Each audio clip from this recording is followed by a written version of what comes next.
لگتا. ہماری دعا کیا ہے؟ دروازہ کھولتے ہیں تو تیزی سے وردیں ساری 4 گالاں، نحوست آئے گی. گھر میں داخل ہو دعا پڑھو، دعا پڑھتے ہی درود شریف پڑھو، 1 مرتبہ سورۃ الاخلاص پڑھو، گھر والوں سے مسکرا کر بولو، مسکرا کر دیکھو، رزق میں برکت ہوگی. رزق میں کیا ہوگی؟ ایک اور وظیفہ، 16واں وظیفہ، نماز پڑھنے سے رزق میں اضافہ ہوتا ہے. وَاسْتَعِینُوا بِالصَّبْرِ وَالصَّلَاةِ، نماز سے مدد حاصل کرو، صبر کے ساتھ مدد حاصل کرو. اللہ مدد کرتا ہے، صبر کرنے سے بھی اللہ مدد کرتا ہے اور نماز پڑھنے سے بھی اللہ. دنیا میں رزق میں اضافہ ہو چاہے نہ ہو، آخرت میں فائدہ ہی فائدہ ہے. مرنے کے بعد ونڈی لگ جانی ہے، بندہ پتہ نہیں قبر تک پہنچنا یا نہیں پہنچنا. بیٹوں نے پہلے ہی ساتھ جوڑ لینے ہیں، کیدا حصہ کی ہے تو کیدا کی ہے. پیو دی کڑی اتری ہے تو کہ دی، پیو جگہ چھڈ کے گیا تو کہ اے پلاٹ کے ہے. زندہ ہوتے ہوئے لڑائیاں ہیں، حالانکہ وراثت کا مسئلہ وفات کے بعد ہے، زندہ ہوتے ہوئے بھی لڑائیاں ہیں. تو بعد میں کیا ہوگا؟ یہ چند وظائف میں نے بتائے ہیں رزق میں برکت کے. تو مختصر وقت میں بتاتا ہوں کہ رزق میں کمی کیسے آتی ہے. جوتا پہن کے کھانا کھانے سے رزق میں کمی آتی ہے. ٹیبل پر، ہم بڑے امیر ہیں جی، ٹیبل پر بیٹھ کے کھانا کھاتے ہیں، کرسیوں پر بیٹھ کر کھانا کھاتے ہیں، دکھاتے ہیں کہ ہم کیا ہیں. غربت آ رہی ہے. اس سے کیا آ رہی ہے؟ غربت. ٹیبل پر بیٹھو گے تو کیا ہوگا؟ جوتے پہنے ہوں گے نا، کہ جوتے اتار کر کھانا کھاؤ گے. دوسرا، کھڑے ہو کر کھانا کھانا،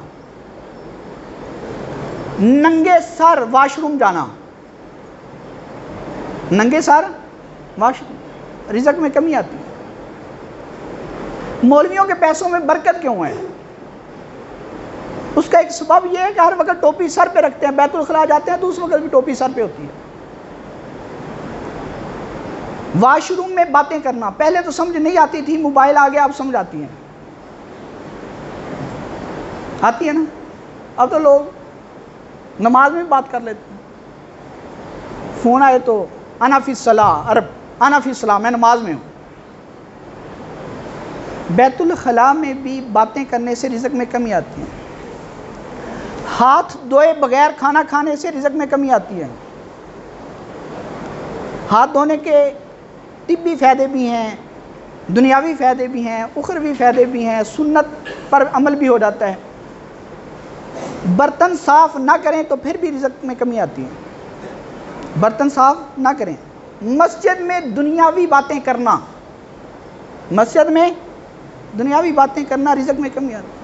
اور مسلمانوں کا مشغلہ ہے، جو سب سے زیادہ نیک ہو جاتا ہے وہ مسجد میں دنیاوی باتیں کرتا ہے. کوئی نہ ملے گا تو امام مسجد پر، کوئی نہ ملے گا تو کس پر؟ امام. اج انہوں ویکھیا ہی بڑی تیز تیز بھجن دے آئی، مولوی ہو کے تیز بھجن دے. مولوی کا کام کی ہے تیز بھجے، مولوی ہو کے کماندا ہے. یار اج میں ویکھیا ہی مولوی صاحب چھت تے کھلوتے ہیں. اج میں مولوی صاحب نے ویکھیا ہی اج گھر گوشت لے آندے ہیں، کتھوں آئے پیسے؟ کون دیندا ہے؟ مولوی پر. یہ نماز ہوئی ہے یا نہیں؟ کون کرتا ہے؟ ہم کرتے ہیں. کوئی نہ ملے تو مولوی پر، امام مسجد نہ ملے تو انتظامیہ پر. پیسے آئے ہیں لائے کتنے ہو؟ یار میں صبح ہی 10 روپئے دیتے نہیں، انہوں پتہ نہیں کتنے لائے ہو. یہ باتیں ہیں. باتیں کس پر؟ مولوی پر. مسجد میں دنیاوی باتیں کرنے سے بھی رزق میں کمی آتی ہے.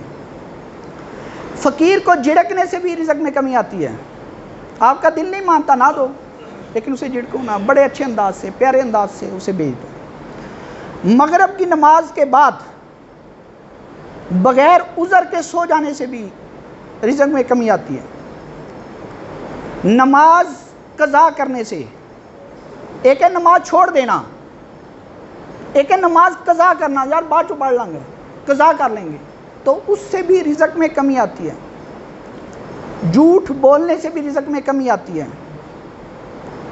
گانے سے دل لگانے سے بھی کمی آتی ہے. اور بھی کئی اسباب ہیں، میں آخری سبب بیان کر رہا ہوں. گانے سے دل لگانے سے رزق میں کمی آتی ہے.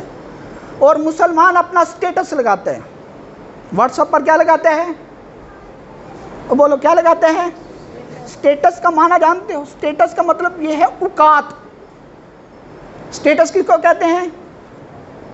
اوقات. کہتے نہیں ہو یار تیرا سٹیٹس کی ہے،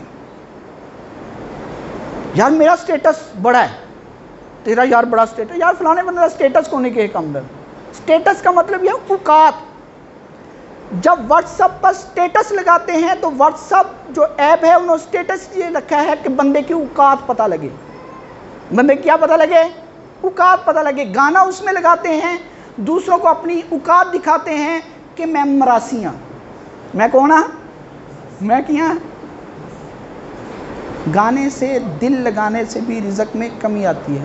تو یہ چند اسباب میں نے بیان کی ہیں رزق میں اضافے کے اور رزق میں کمی کے. اللہ تعالی ہم سب کو حلال، پاکیزہ، طیب اور اعلیٰ عمدہ رزق عطا فرمائے اور مال میں برکت بھی عطا فرمائے. وآخر دعوانا الحمدللہ.